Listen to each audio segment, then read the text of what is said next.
됩니다. 55페이지.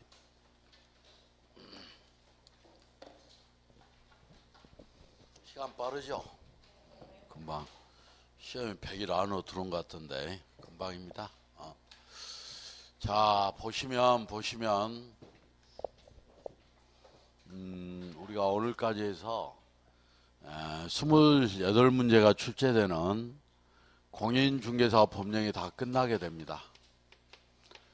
공인중개사업 법령이 끝나면 다음 주부터 이제 뭘 시작하냐면, 다음 주에는 제2편 부동산 거래 신고에 관한 법령을 배울 거예요. 다음 주에. 그리고 거래 신고에 관한 법령이 끝나면 다다음 주부터 우리가 아마 2번 남았을 건데, 그 2번에 걸쳐서는 중개 실무를 배우게 됩니다. 그래서 세 파트가 합쳐서 40문항이 출제가 되는데, 그 중에 거의 우리가 70%가 공인중개사 법령에서 출제가 되고, 이 법령에서 핵심이 공인중개사 법률입니다. 그래서 이 법률이 총 7장 51개 조문 부칙으로 되어 있는데, 첫째 주에 만났을 때 배운 게 이 법의 총칙과 2장의 공인중개사 제도를 배우고, 지난주까지 해서 마무리된 게 3장의 중개업 등이 마무리가 됐습니다. 그래서 중개업 등이 끝나니까 또 지난주에 아주 중요한 걸 배웠는데, 지도 감독의 행정처분이 있었어요. 이 행정처분도 우리가 지난주에 정리가 됐고, 그래서 오늘은 지금 제5장에 중개사 협회가 소개가 되어 있습니다. 협회에서도 우리가 한 문제에서 두 문제는 무조건 출제가 되는 부분입니다. 출제가 되는데, 보통은 두 문제를 낸다고 했을 때 한 문제는 협회의 일반론에서 한 문제를 출제하고, 한 문제는 협회 업무 중에 제일 중요한 게 공제사업입니다. 공제사업에서 또 한 문제를, 요건 반드시 출제해요. 공제사업은.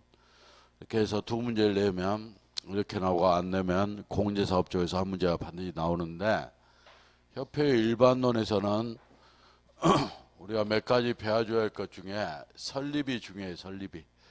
협회의 설립을 이해하기 위해서는 협회의 성격을 좀 알아주셔야 이 중요한 협회의 설립을 접근할 수가 있다, 이 말이에요. 그래서 협회의 성격은 41조, 우리가 2항인가 3항에 보면 어떤 조문이냐면, 협회는 법인으로 한다, 이렇게 돼 있어요. 협회는 법인인데, 정확히 표현하면 협회는 비영리 사단법인이 돼요. 그래서 우리가 이 법의 43조라는 조문에서 43조에서 어떤 조문이 나오냐면, 중개사법에 특별한 규정이 있으면 규정이 먼저 적용되고, 규정이 없을 때는 민법에 사단법인에 관한 규정이 준용된다라는 조문이 나옵니다. 이 이유가 협회 자체가 뭐니까 비영리 사단법이니까 그렇다, 이 말이고. 그래서 일단 사단법인이 만들어지기 위해서는 사단법인은 기본적으로 두 가지를 필수 요소로 해요. 첫 번째가 뭐냐면, 우리가 정관 작성이라는 게 있어야 돼요. 두 번째가 뭐냐면 설립 등기라는 게 있어야 합니다. 그래서 정관 작성과 설립 등기가 등장을 하는데, 지금 사단법인 중에서도 비영리 사단법인이라 했죠.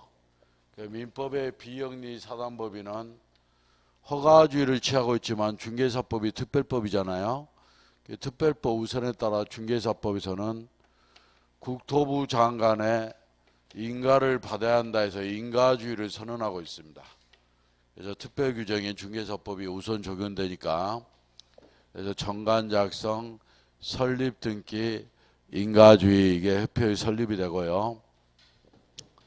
또